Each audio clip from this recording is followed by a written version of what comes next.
Hi, it's Pam, and I am here with a bit of a vlog this morning. I am recording this much earlier in the morning than I normally do, so I hope that I am coherent. I'm still on my first cup of coffee, so maybe I'll get more coherent as we go.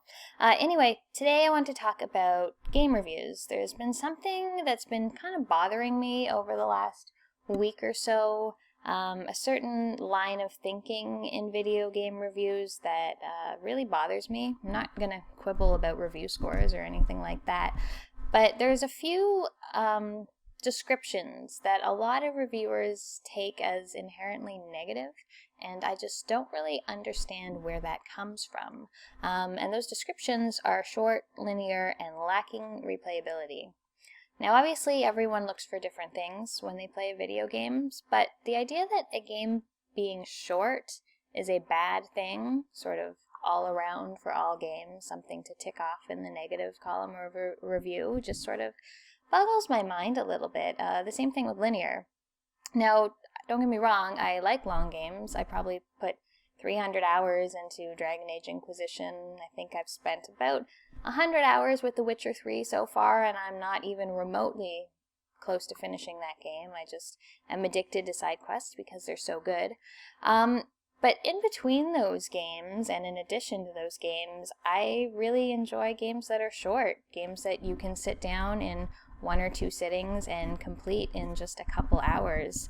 I don't want to play only short games, but at the same time, I don't want to play only long games. Not everything needs to take 40 hours to complete. So I just wonder, like, in what world is having a nice, concise story, a little narrative that you can wrap up in a few hours and say, I've finished this, what's next? Like, why is that a bad thing? I mean, as I get older, I'm appreciating shorter games more and more, and honestly, I don't even have that many responsibilities. Like, if I wanted to play video games from the time I got home from work till when I went to bed, I could do that. But for people, you know, with kids, with big families, with responsibilities, I find it hard to think that they want 40, 60-hour games every time they pick up a new game. So for me, a short game is much preferable to a game that overstays its welcome. I mean, I know another thing that people complain about, and rightly so, I think, is that games will artificially pad their length with, you know, collectibles or backtracking or replaying with just tiny little differences in the gameplay.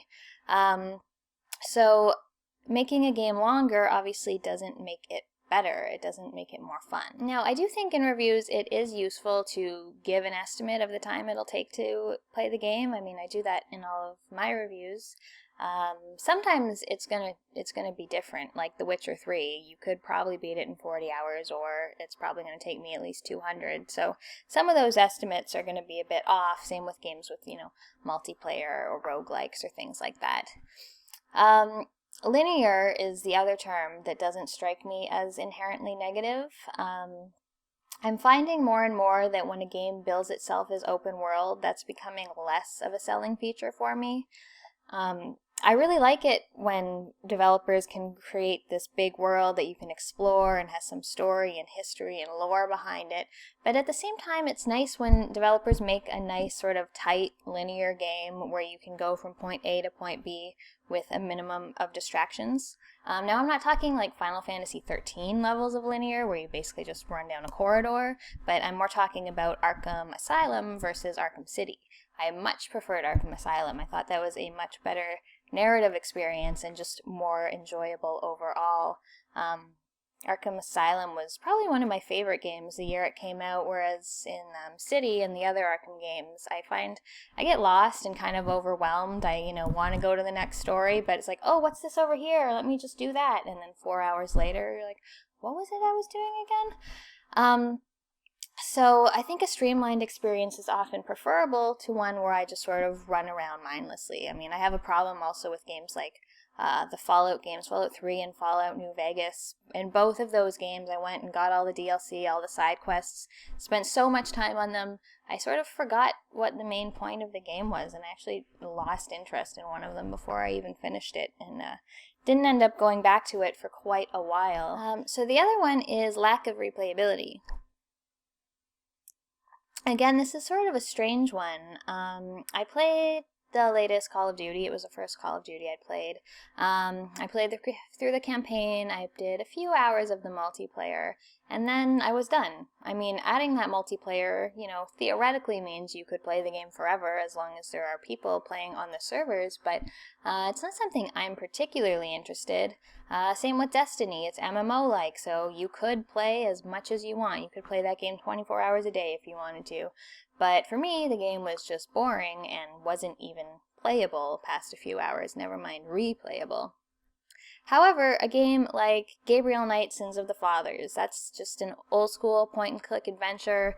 The game is basically exactly the same from one playthrough to another, but I think I've played that game half a dozen times over the years, and that's just because it was good. I mean, I think the term replayability sort of means different things. Like for me, what makes a game replayable is that it's a great game that I want to experience again. It doesn't necessarily mean I need branching conversation options, or I need multiple endings, or I need multiplayer or online play or things like that. You just need to make it fun, and if it's fun, I'm probably going to want to play it again sometime down the road.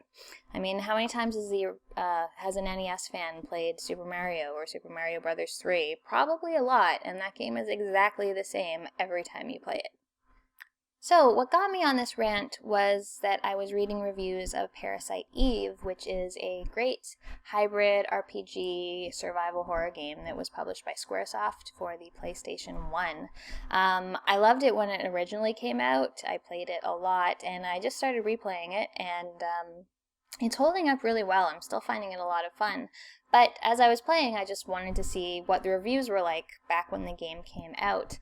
And one of the reviews I looked up listed extremely linear gameplay as a negative, and it mentioned once it's over, and it's over fast, you won't be coming back for more. Which is a strange sort of thing. I mean, I played it when it came out, and then I played it more than once because it was a good game, so it sort of strikes me as a strange thing. Like, people say, oh, this isn't replayable because it's linear, because it doesn't change much, I guess. I mean, and this was back on PlayStation 1, so games were still, not quite where they are today, so I'm just sort of wondering what is expected in terms of replayability there. Another review used the subheading, expect to finish the game all the way through in no more than 15 hours. What? Like, that was important enough to be used as a subheading? That doesn't tell me anything. That doesn't tell me that the game is fun or interesting or worth playing. Just, this is how long the game is. That's sort of the least important information. But someone thought it was important enough to use it as the subheading for the article. So, these reviews are 17 years old, but this stuff is still sort of going on in gaming reviews. People seem to be at a loss for what to put in the negative review or the negative points column in their game review, and they're like, what can I put in here? Oh, I know, short, linear, that'll do it, yeah. So I think there is an argument to be made for length of gameplay versus cost. That is something that is worth talking about.